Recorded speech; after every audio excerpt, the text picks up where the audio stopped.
Здраво дечки, неодамна прочитав дека израз на годината се лажните вести. Македонија е позната по велес или по фейк ньюс или лажните вести, нели?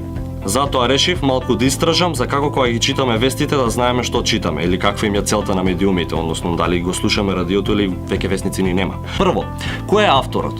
Тоа да видиме која е нивната цел на медиумите и каква е таа содржина. За како да знаеме каква е содржината, најдобро е да ги споредуваме медиумите, односно содржините меѓу себе. Така уствари ќе откриеме која е уствари содржината или целта на медиумот. Потоа проверете го датумот на вестите, обично онлайн медиумите реобјавуваат стари статии, а никој не предупредуваат за тоа. Сигурно сте слушнали вакви наслови.